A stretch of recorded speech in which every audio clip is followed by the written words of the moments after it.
¿Qué tal, amigos? Buenos días, bienvenidos lunes 29 de agosto, listos para empezar esta hora de información y entrevistas, agradeciéndole su compañía. Milton, qué gusto compartir contigo, ¿cómo estás? Igual, amigos, buenos días, se acaba el mes de agosto, estamos en una semana de preparación para el inicio de clases en la Sierra y Amazonía, por primera vez en casi 3 años de manera 100% presencial. Vamos a tener importante información para ustedes el día de hoy. Sí, así es. También, como les anunciamos en nuestro segmento de entrevistas, nos van a acompañar esta mañana el doctor Iván Saquicela, presidente de la Corte Nacional de Justicia. Con él vamos a analizar este llamado a juicio político a los consejeros del Consejo Nacional de la Judicatura, la terna que él envió al Consejo de Participación Ciudadana, las denuncias de injerencia, entre otros temas. Y vamos a conversar también con el general Pablo Ramírez, él es el director del SNAI, del Servicio de Atención Penitenciaria, por este censo que empezó hace una semana en el país, el primer censo penitenciario en las cárceles del Ecuador. Empezamos con el desarrollo de la información.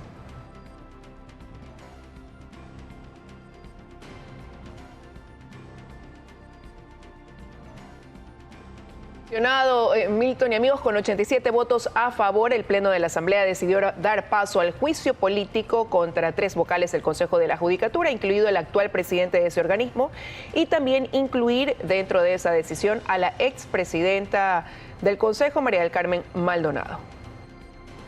Así es, los vocales son Fausto Murillo, Maribel Barreno y Juan José Morillo, por supuesto incumplimiento de funciones. Los 87 votos por el inicio del juicio político fueron de UNES, Partido Social Cristiano, Pachacuti y algunos independientes, luego de un debate de casi 6 horas.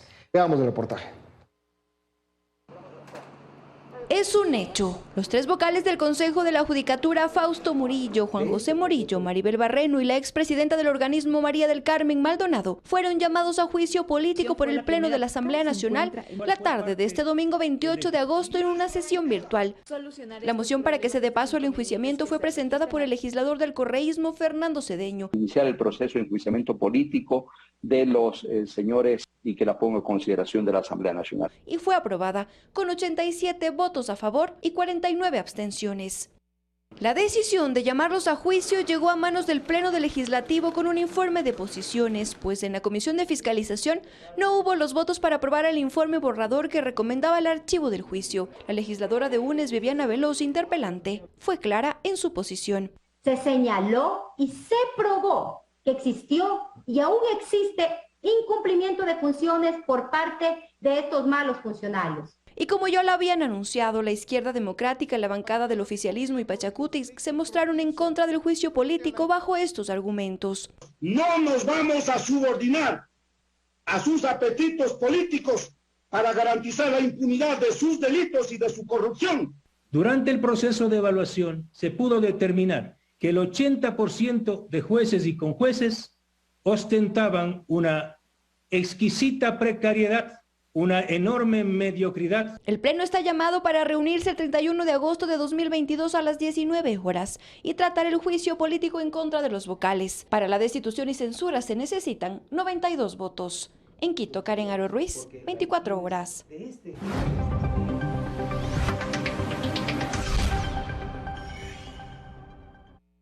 7:05 de la mañana revisamos este tema realmente preocupante. El pasado viernes, Solca informó que dejará de atender a pacientes nuevos que lleguen derivados del IES, y algo que ya pues lo puso en marcha, y esto precisamente por ese incumplimiento en el pago de esa deuda que viene arrastrando el IES con esa institución desde hace ya bastante tiempo.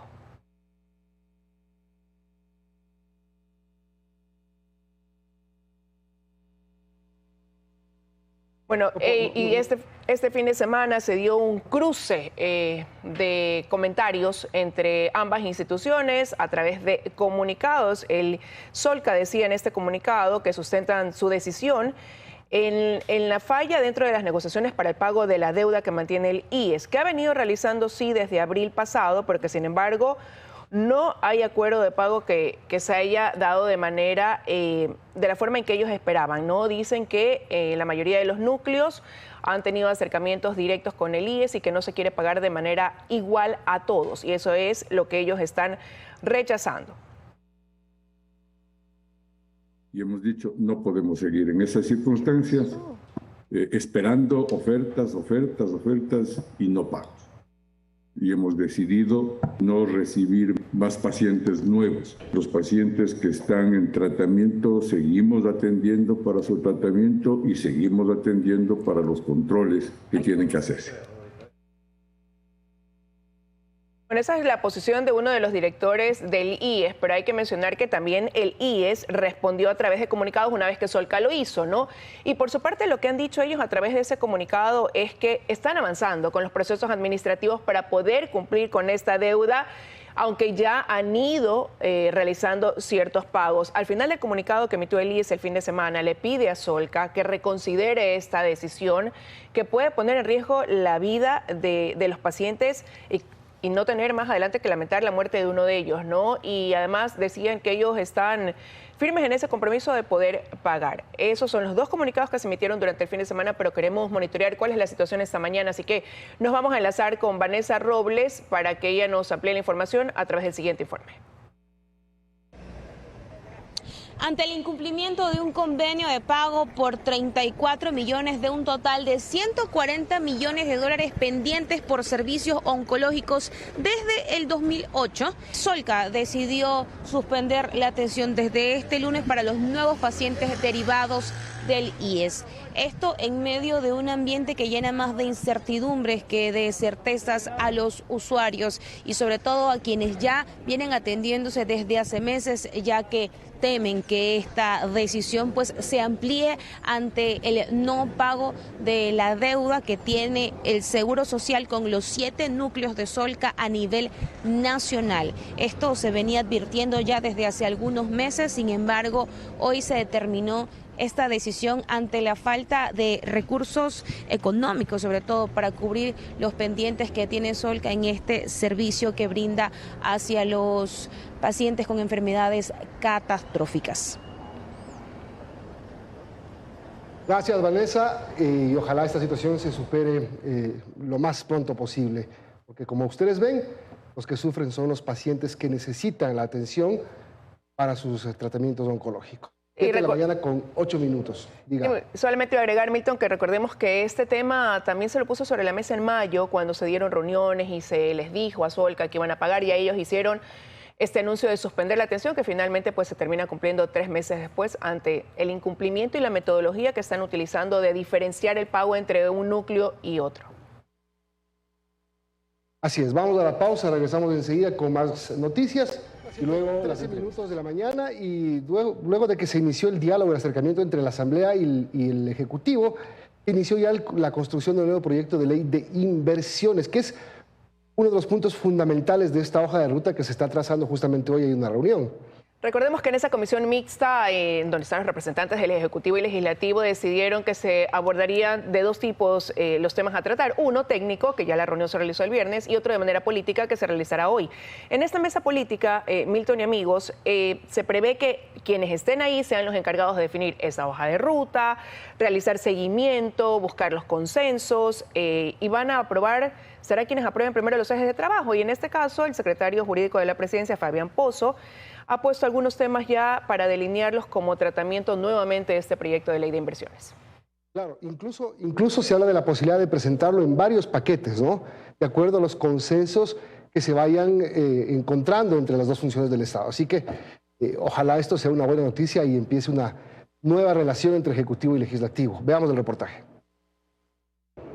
El contenido del nuevo proyecto de ley de inversiones empezó a ser analizado en la Asamblea a través de la mesa técnica instalada para el diálogo entre el Ejecutivo y el Legislativo. Hay propuestas que cuentan con el apoyo de las distintas bancadas y esas son precisamente las que serán abordadas inicialmente.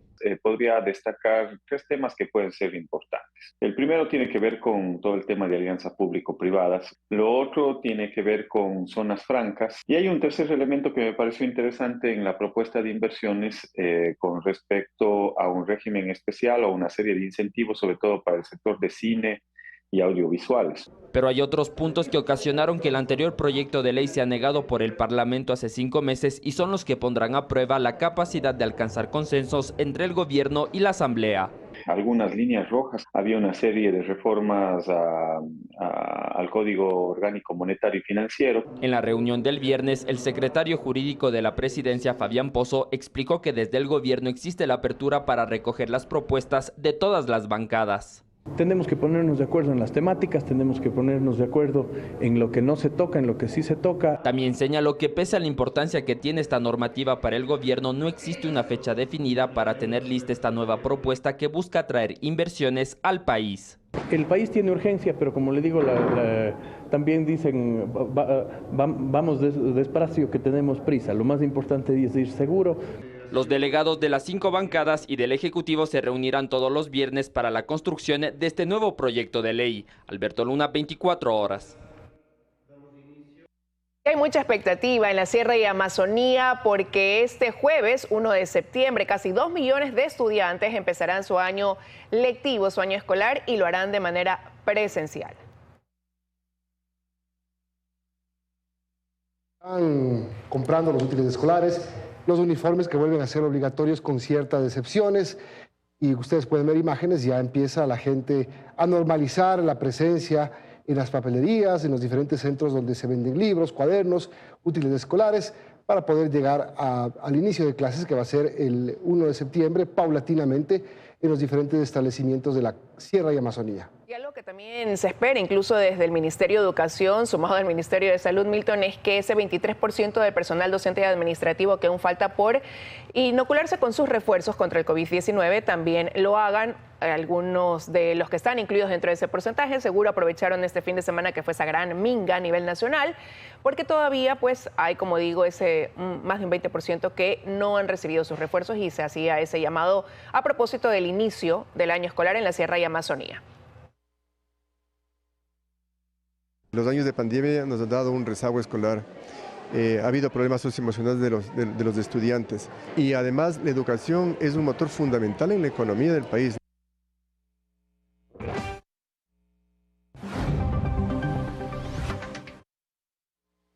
El presidente Guillermo Lasso viajó este domingo a Lima, Perú, donde realizará la entrega de la presidencia pro tempore de la Comunidad Andina de Naciones a su homólogo, el presidente peruano Pedro Castillo. Un evento en el que además estarán presentes el presidente de Bolivia, el presidente de Colombia, Gustavo Petro, y evidentemente pues el primer mandatario del Perú, que será quien país que reciba ahora la presidencia de este organismo. Así, el presidente Lasso habló de la consulta popular antes de iniciar su viaje al Perú. La primera semana de septiembre, creo yo, ya sin falta, entregaremos la carta a la Corte Constitucional para iniciar el trámite de la consulta. La Corte Nacional de Justicia, Iván Saquicela. Doctor, gracias por acompañarnos. Buenos días. Ayer finalmente se decidió que va a haber juicio político al Consejo de la Judicatura. 87 votos lo decidieron, para destituirlos necesitan 92. Ahí no hay mucha diferencia, pero ¿a usted qué le parece este proceso político? ¿Cómo afectaría el tema judicial del país? Buen día. Buenos días, muchas gracias. La Asamblea Nacional es la que tiene la atribución de censurar y, si es el caso, cesar o destituirlos a los vocales del Consejo de la Judicatura. Yo lo que creo es de que se debe aclarar, se debe puntualizar que no por el hecho de que cesen los actuales vocales del Consejo de la Judicatura van a revisarse las sentencias que ha dictado la Corte Nacional de Justicia. Debo decir con absoluta claridad, es una mentira que se pretende vender al país en la defensa de los vocales del Consejo de la Judicatura. ¿Y quién ha dicho que se van a cambiar los juicios, las sentencias por corrupción si es que se los destituye a los vocales? Eso ha dicho el propio vocal, el doctor Fausto Murillo, que se les quiere sacar para revisar las sentencias. Eso no es cierto. Las sentencias las dictamos los jueces. O sea, se puede querer destituirlos para meter mano en la justicia, que es diferente, pero al final termina siendo lo mismo, ¿o no? Eso dicen ellos, pero nosotros debemos... ¿Usted qué dice? Yo lo que debo decir es de que esta Corte Nacional de Justicia, dos cosas. Uno, ha demostrado hasta la saciedad su actuación en derecho en varios casos de corrupción. ¿Quién habla? Fue parte de un tribunal que dictó sentencia en el caso Sobornos. Hasta ahora existe una placa en Carondelet en donde se da un mensaje al país que fue una decisión del tribunal del caso Sobornos, un mensaje de que se deben administrar los recursos públicos con sujeción a la ética. Pero esto no es un tema de correísmo, de anticorreísmo. Somos jueces, no somos actores políticos y lo hacemos apegados estrictamente a derecho. Pero se pretende decir que si salen los vocales de la judicatura, se van a revisar las sentencias. Eso no es verdad. Los jueces tenemos que actuar siempre apegados a derecho. Lo que yo sí creo que es verdad es de que el actual Consejo de la Judicatura, hay evidencias, los vocales del señor Morillo, el señor Murillo, hay las evidencias de que han metido manos en la justicia. De modo tal que, ¿de qué se trata? ¿Cuál es la evidencia? ¿O usted está resentido porque lo sancionaron? Hay un tema personal. Yo no tengo afecto ni desafecto con ellos, no soy ni amigo ni enemigo.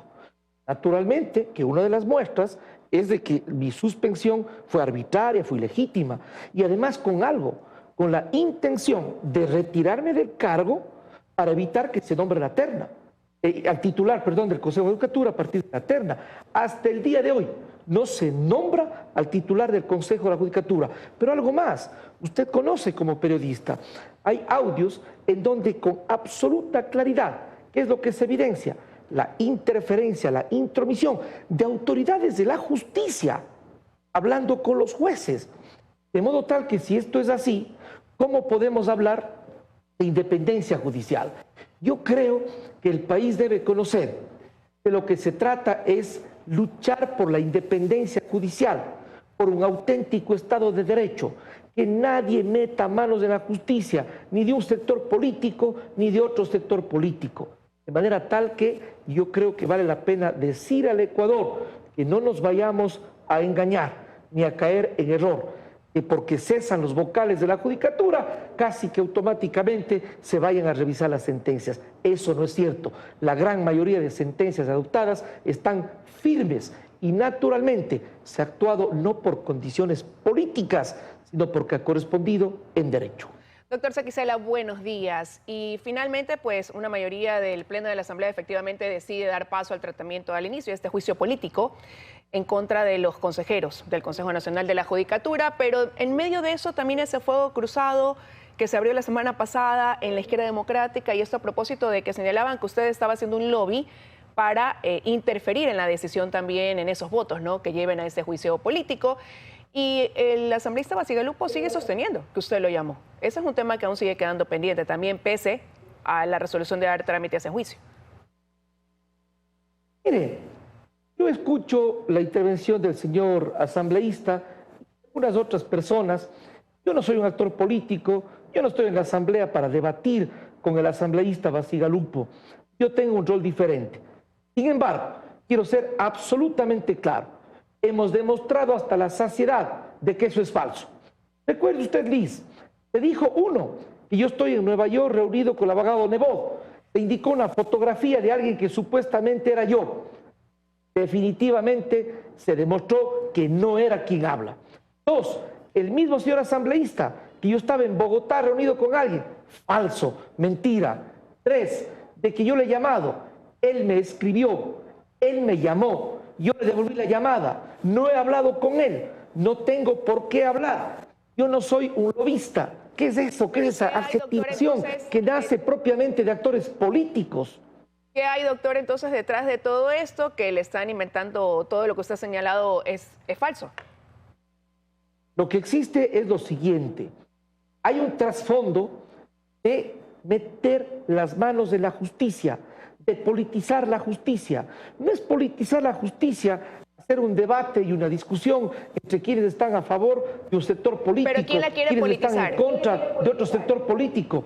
Algunos actores políticos y los propios vocales del Consejo de la Judicatura, que ha quedado demostrado hasta la saciedad que no son personas que se manejan de forma profesional y técnica. Ahí están los audios, decía hace un momento, que demuestra a todas luces, evidencia cómo se interfiere en la justicia. Nosotros lo que hacemos es actuar en derecho. Yo no creo que vale la pena que yo me ponga a debatir con el señor asambleísta, pero solamente digo... La pregunta es usted, ¿a qué llamaría usted? ¿A defender, a buscar los votos para que no haya juicio o para que haya juicio? Yo no he llamado... No, digo, ¿para qué llamaría? Digo, o sea, ¿qué interés tendría usted? En primer lugar, yo no llamaría. Ya. De lo que se trata es, de nuestra parte, de una defensa de la independencia judicial y de la institucionalidad. Esa ha sido nuestra posición. ¿Qué hay en el trasfondo? Analicemos brevísimamente. No se nombra hasta el día de hoy al titular, al presidente del Consejo de la Judicatura. Cuando yo presenté la terna la vez anterior, empezó a pretextarse, han pasado ya cerca de 8 meses. 83 días duró la primera terna, usted la tuvo que retirar. ¿Por qué la retiró? La retiré porque había total evidencia que no se iba a nombrar. Y hasta el día de hoy no se nombra al presidente titular. Usted manda una nueva terna y encabeza una doctora que dicen que ha sido correísta. Presenta una nueva terna y empieza una campaña de desprestigio. ¿De quién? ¿De parte de quién? De sectores políticos. ¿Cuáles? Por ejemplo, del señor Bacigalupo y de otros actores políticos. ¿Qué interés tiene Bacigalupo? Bueno, habría que preguntarle a él, pero no está claro de que exista un real interés de una defensa de la independencia judicial y de la institucionalidad. Incluso he levantado una campaña de desprestigio en mi contra. Yo digo, incluso han recogido algunos medios de comunicación. Yo respeto la libertad de expresión, yo respeto a los periodistas. Estoy seguro de que están equivocados. ¿Cómo se va a decir que yo estoy haciendo un pacto con un determinado partido político si el país entero sabe cuáles han sido las decisiones que la Corte Nacional de Justicia y quien habla ha adoptado en varios casos de corrupción, que incluye el caso Sobornos y que no nos ha temblado la mano? ¿Sabe de qué se trata? Simplemente no nombrar al titular del Consejo de la Judicatura. 8 meses que no se nombran. Se presenta la nueva terna, tampoco vale. Antes no era posible hacerlo. Y tenemos algo grave. Un Consejo de la Judicatura que no se encuentra estructurado de conformidad con la Constitución. ¿Cómo es un Consejo de la Judicatura tan grave que no tiene un representante de los judiciales? No hay un representante, un delegado del presidente de la Corte Nacional de Justicia. ¿Cómo puede funcionar de esa manera un Consejo de la Judicatura? Entonces, ¿qué defendemos nosotros? Que se respete la norma constitucional, la institucionalidad, la independencia, no para beneficio de quien habla, para beneficio de los ciudadanos, para que exista seguridad jurídica en el Ecuador. Ese es nuestro postulado fundamental y nuestra enorme convicción, la defensa de la institucionalidad y la independencia judicial, pilares de la democracia. Eso se está atropellando en el Ecuador. Pero sobre esa terna, los cuestionamientos surgen incluso al interior de la Corte Nacional. El presidente de la sala especializada de esta institución le ha pedido que usted ponga en la próxima sesión, en el orden del día, el tratamiento de esta terna, que dicen pues fue una decisión unilateral sin ponerle a conocimiento de los demás. Una cosa es una decisión unilateral, que no existe, y otra cosa es una decisión de acuerdo a mis atribuciones. Mire, absolutamente claro, el doctor Carlos Ramírez, el presidente de la Corte en aquel entonces, presentó la terna que encabezaba el doctor Gustavo Yalc, fue nombrado sin cuestionamiento y problema alguno. La doctora Paulina Aguirre, la anterior presidenta, la inmediatamente anterior, presentó en cumplimiento de la norma constitucional la terna. Fue designada la doctora María del Carmen Maldonado. La Constitución es clara, es determinante, no hay confusión alguna. Es atribución del presidente de la Corte Nacional de Justicia. Cosa distinta es que yo pueda, desde luego, conversar con mis compañeros y compañeras magistrados, a todas ellas y ellos mi profundo respeto, de modo tal que no voy a ventilar públicamente. Somos magistrados, somos una alta corte, no permitamos que ingrese la política y los intereses políticos y pongan en cuestionamiento a la Corte. Casa adentro trataré, pero eso sí, soy absolutamente claro, yo creo que es incontrastable de que es mi facultad constitucional y que no es la primera vez. Los anteriores presidentes han actuado exactamente de la misma manera. Existen actas en donde el Pleno de la Corte Nacional de Justicia se pronuncia en forma clara y determinante que es atribución del presidente de la Corte. Es decir, no se trata de un acto unilateral ni arbitrario de mi parte.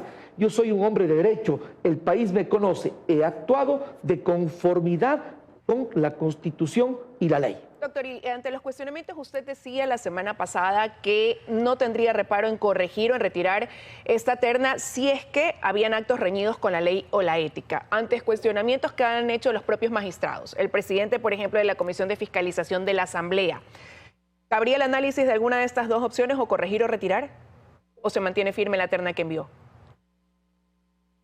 Unas cosas puntuales para contestar. Yo no tengo problema en el hecho de que es que hay una demostración, una evidencia de que existen actos irregulares, de que hay aspectos reñidos con la ley o con la ética, pues sin lugar a dudas no tengo por qué cerrarme en una terna presentada.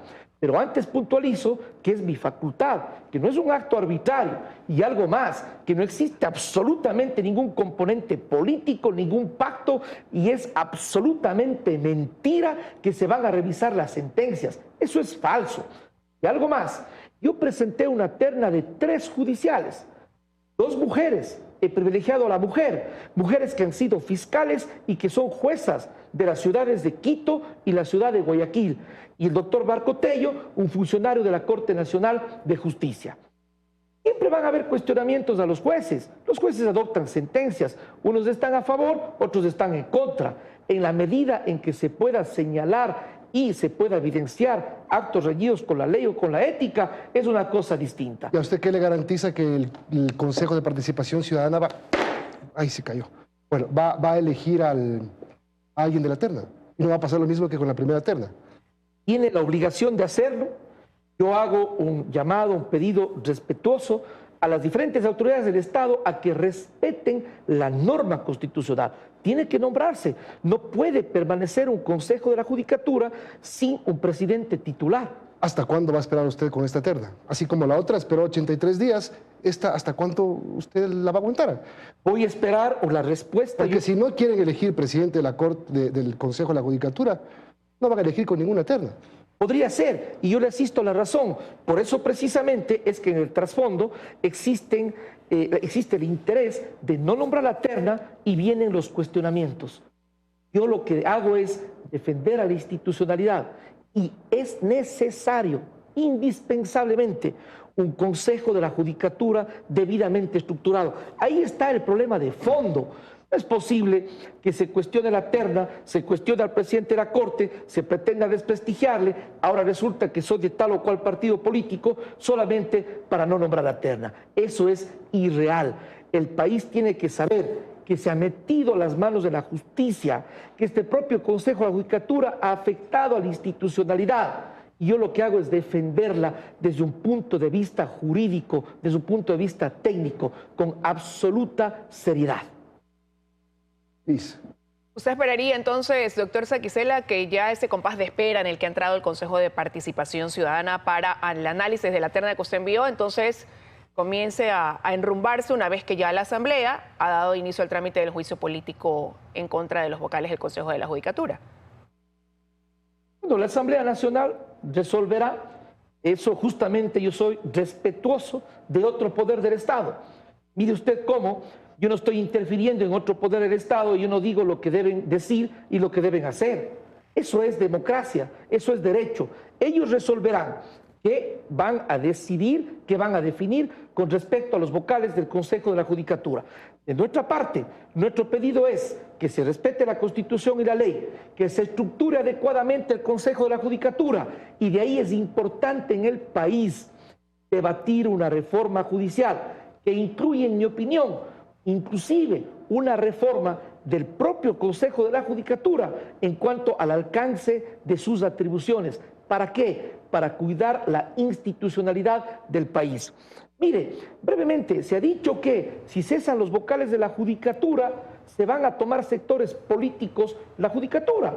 ¿Sabe qué? El doctor Julio César Trujillo y el Consejo que él presidió de Participación Ciudadana y Control Social nombró el mismo día, a la misma hora, en el mismo acto, tanto a los principales cuanto a los suplentes. Si cesan los actuales vocales de la Judicatura, irían los suplentes más el presidente que surge de la presidencia de la Corte Nacional de Justicia del Ecuador. Entonces es falso que se van a tomar sectores políticos, es falso que se van a revisar las sentencias por poco ipso iure, automáticamente se revisan las sentencias. Es falso. Seamos serios en el país y por fin construyamos una justicia independiente, base fundamental de la democracia, para que todos los ciudadanos del país tengamos tutela de nuestros derechos y seguridad jurídica. Doctor, en 30 segundos no quiero dejar de pedirle su opinión sobre algo que dijo la presidenta de la Corte Provincial de Justicia del Guayas la semana pasada, pedir la declaratoria de emergencia en la función judicial a propósito del asesinato de un juez en Sucumbíos. Yo había pedido incluso mucho antes, por escrito, una crisis de la función judicial. ¿Por qué? Un Consejo de la Judicatura no estructurado adecuadamente, vulneración a la independencia judicial. No existe un sistema SAFGE que funcione para los judiciales. No hay papel bond, no hay computadoras, no hay expediente electrónico. Se decía que el expresidente Roldós, al inaugurar un edificio, había dicho, hoy inauguramos un edificio. ¿Cuándo se inaugura la justicia? Hoy no hay ni independencia en la justicia y tampoco hay edificios. ¿De quién depende la emergencia? Del Consejo de la Judicatura, hacer el trabajo para dar los instrumentos a la justicia. Cuando usted pidió, ¿qué le dijeron? No hubo respuesta. ¿Lo vuelve a pedir? ¿Lo va a volver a pedir? Pero por supuesto, y no se trata simplemente de conflictuar, se trata de pedirles de favor, pónganle convicción a la justicia. Es un organismo técnico, el Consejo de la Judicatura, no estar en política, andando de un juez a otro, tratando de interferir, poniendo en entredicho a los jueces, diciendo que los jueces, el 99.5% son correístas, atacando a los judiciales. Y si fueran, ¿por qué no les evaluaron? ¿Por qué no se nombraron? ¿Por qué no se nombran fiscales provinciales, defensores públicos? ¿Por qué no se llama concurso de jueces? ¿Por qué no se han nombrado los jueces de la Corte Nacional de Justicia? Tenemos que terminar. Por supuesto. ¿Usted cree que hay motivo para que se vayan, para que sean destituidos? ¿Sí o no? En nuestra opinión sí, porque la sentencia de la Corte Constitucional declara en forma determinante de que se violó la Constitución al hacer la evaluación de jueces de la Corte Nacional. Gracias, presidente. Iván Saquicela, presidente de la Corte Nacional de Justicia. Pausa, volvemos. Queremos darle la bienvenida al general Pablo Ramírez, director del SNAI. Gracias por estar con nosotros. Buenos días. Buenos días, Liz. Un saludo cordial. Bueno, hace unos días atrás empezó ya este gran censo carcelario para conocer quiénes y por qué están específicamente también en estos centros de rehabilitación, poder contrastar esta información. ¿Qué se hará con lo que se recopile, con lo que se obtenga de este censo? ¿Cómo se va a utilizar esa información? Sí, iniciamos el lunes 22 de agosto con un hito institucional muy importante que es el censo penitenciario. Hasta el momento tenemos 3.558 personas privadas de libertad que han entregado todos los datos correspondientes, no solo en el ámbito sociodemográfico, sino también en su estatus judicial. Toda esta información va a permitir que las instituciones dentro del ámbito penitenciario vamos a generar planes, programas y proyectos y de esta manera proyectarnos al futuro. Pero ¿cuál es esa información que van a obtener y que se hubiera pensado estaba en los archivos o contaba en los registros del SNAI general? Bueno, primero es sociodemográfica, su entorno familiar, niños, niñas, adolescentes que tengan relación en el ámbito familiar. Luego, el ámbito del estatus jurídico de las personas privadas de libertad, porque no nos olvidemos que existen personas sentenciadas y procesadas. Esta información va a ser entregada a los jueces, a los juzgados correspondientes, también en el SNAI a determinar a aquellas personas que dentro de los ejes de tratamiento tienen que cumplir con estas exigencias que se establecen para poder tener una rehabilitación integral y una reinserción efectiva a la sociedad. General, una de las cosas que más llama la atención de este censo penitenciario es que no tiene un precedente. No tiene un antecedente sí. Ha habido aquí un censo en el país. ¿Y cómo es posible que en el Ecuador no se haya hecho nunca un censo penitenciario? Se construyeron grandes cárceles que han servido como bodegas de seres humanos, pero no se ha construido una real rehabilitación social y el censo es parte fundamental. Sí, la última vez, el último dato que tenemos es en el 2004, cuando existía la Dirección Nacional de Rehabilitación, datos únicamente levantados por la institución en este caso.